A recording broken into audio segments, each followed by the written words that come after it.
السلام علیکم ورحمۃ اللہ وبرکاتہ۔ ناظرین کیسے ہیں آپ؟ اللہ تعالیٰ آپ کو ڈھیروں ساری خوشیاں عطا فرمائے اور آپ کو صحت و تندرستی سے نوازے۔ ناظرین آج جس ٹاپک پہ میں بات کرنے لگا ہوں وہ ٹاپک انتہائی قیمتی ٹاپک ہے اور آپ کے لیے اس میں بہت مفید معلومات میں لے کر آیا ہوں۔ تو آج اس ٹاپک کا عنوان ہے مباشرت یا ہم بستری۔ اس کا صحیح طریقہ کیا ہے اور اس میں ہم کیا کیا غلطیاں کرتے ہیں، تو اس حوالے سے آج انشاءاللہ تفصیل سے بات ہوگی۔ تو میرے ساتھ رہیے گا، ویڈیو کو کمپلیٹ دیکھیے گا آخر تک، تو انشاءاللہ آپ کے لیے اس میں فائدہ ہوگا۔ تو ویڈیو شروع کرنے سے پہلے، ٹاپک شروع کرنے سے پہلے میں ایک چھوٹی سی گزارش کروں گا کہ اگر آپ میرے اس چینل پہ نئے آئے ہیں اور ابھی تک آپ نے میرے چینل کو سبسکرائب نہیں کیا تو پلیز سبسکرائب کر دیں، اور بیل آئیکن کا بٹن آئے گا تو اس کو بھی آپ پریس کر دیں، یعنی کہ گھنٹی کا بٹن آئے گا تو اس کو بھی آپ پریس کر دیں۔ اس سے یہ ہوگا کہ میری ہر آنے والی نیو ویڈیو کا نوٹیفیکیشن آپ تک پہنچ جائے گا، آپ کو اطلاع مل جائے گی کہ میں نے آج نیو ویڈیو اپلوڈ کی ہے۔ تو اسی طرح لائک کا بٹن بھی پریس کر دیں، دبا دیں، اور اگر ویڈیو پسند آئے تو آپ اپنے دوستوں کے ساتھ واٹس ایپ پہ یا میسنجر پہ یا فیس بک کے ذریعے جو ہے اس کو آپ شیئر کیجیے گا، اور کمنٹس کے اندر ضرور بتائیے گا کہ یہ ویڈیو کیسی لگی۔ تو ناظرین اب آتے ہیں ہم ٹاپک کی طرف کہ مباشرت کیا ہے اور اس میں ہم کیا کیا غلطیاں کرتے ہیں اور ہمیں کیا غلطیاں نہیں کرنی چاہیے۔ تو ناظرین فعل مباشرت کا حقیقی مقصد تو نسل انسانی کا قائم رکھنا ہے، جس کو ضرورت کے وقت ہی عمل میں لانا چاہیے۔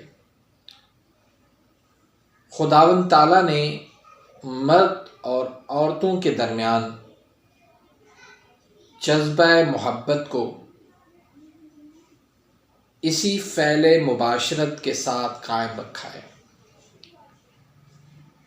اسی فعل کی کمی و پیشی سے اکثر خاندان برباد ہو جاتے ہیں، لہذا جب فعل کی ضرورت ہو تو اسے کرنا چاہیے، ورنہ اگر ضرورت نہ ہوگی تو بعض اوقات ایسے خوفناک امراض اور تکالیف پیدا ہو جاتی ہیں جن سے چھٹکارا ملنا مشکل ہو جاتا ہے۔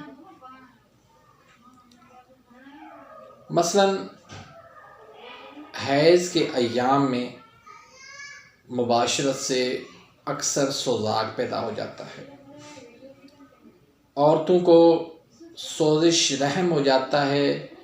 بازاری عورتوں سے مباشرت کرنے سے اکثر عاشق کا خوفناک اعصابی مرض لاحق ہو جاتا ہے، لہذا فعل مباشرت کی ادائیگی سے درج ذیل باتوں پر شدت سے عمل کرنا چاہیے۔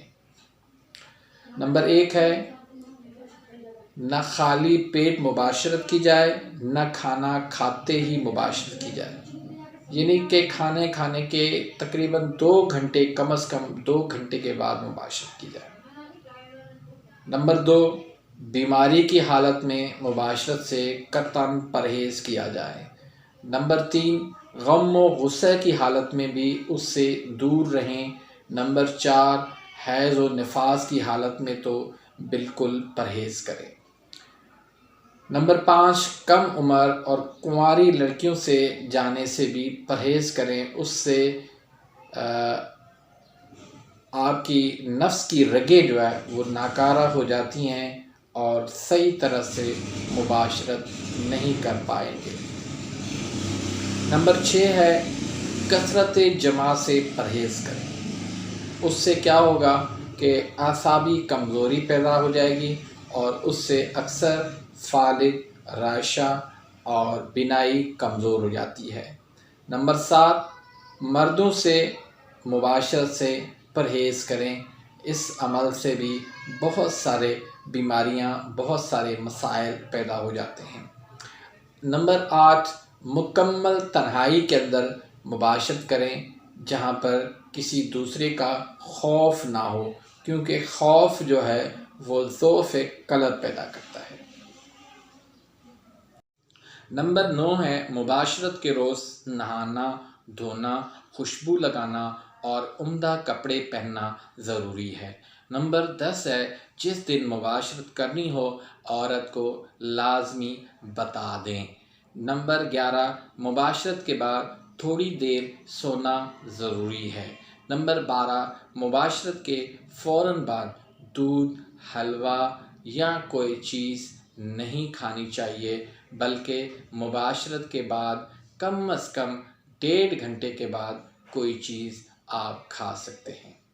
یاد رکھیں ناظرین، اگر مباشرت ضرورت کے مطابق کی جائے تو اس سے جسم ہلکا پھلکا محسوس ہوتا ہے، تھکن دور ہو جاتی ہے، اس کے بعد بہت اچھی تسلی بخش نیند آتی ہے، بھوک بڑھ جاتی ہے، دماغی اور جسمانی کام کرنے کو جی چاہتا ہے اور محبت کے اندر اضافہ ہو جاتا ہے۔